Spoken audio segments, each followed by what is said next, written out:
She was a 1997 graduate of North Thurston High School. She was born Elizabeth Ann Libby here in Olympia, Washington. She grew up with 6 sisters. She has some pretty deep family roots here. She was 4th generation. Her great-grandfather came to Thurston County in 1889. In fact, some of you may know about Libby Road, which is northeast of Olympia, which is named after her great-grandfather. She had a nickname. Her nickname was Bunny. And kind of a funny story that happened. When she was newly born in Rockville, one of her older sisters looked at her and said, "Hey, she's got big feet." And just like a bunny. And what happened was the whole family kind of adopted that nickname for her, and everyone called her Bunny from then on.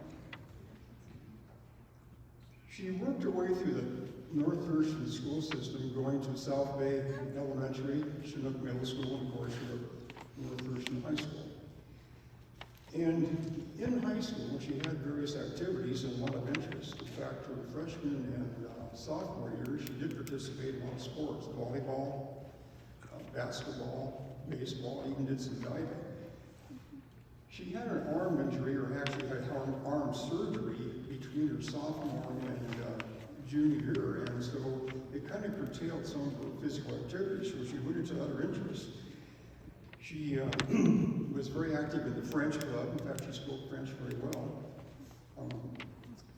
She was an ASB historian. She also was the yearbook editor her senior year. And she was also elected the commencement speaker for the 1997 graduating class.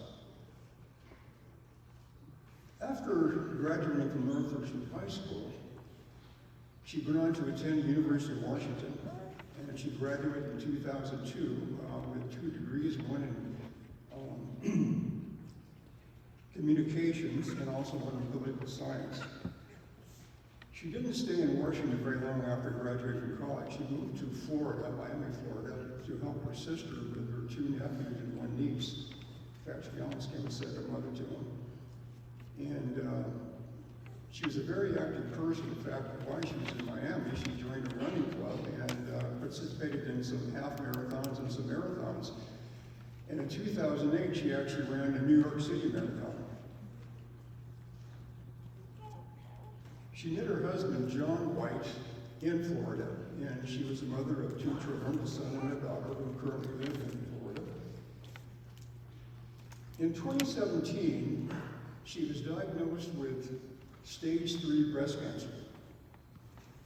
And although she put up a very determined and valiant battle against the disease, she passed in July of 2021.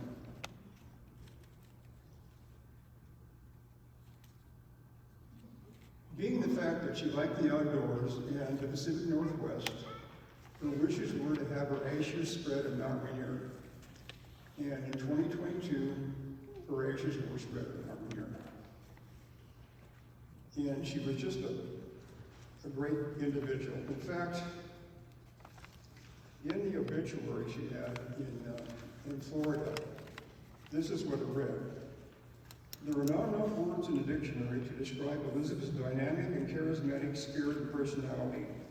Some of the special characteristics to describe Elizabeth included being a hard worker, strong, intellectual, funny, graceful, caring, compassionate, classy, elegant, beautiful, gorgeous, positive, inspirational, thoughtful, selfless, courteous, gracious, tactful, reliable, responsible, dependable, positive, optimistic, genuine, sincere, moral, and ethical.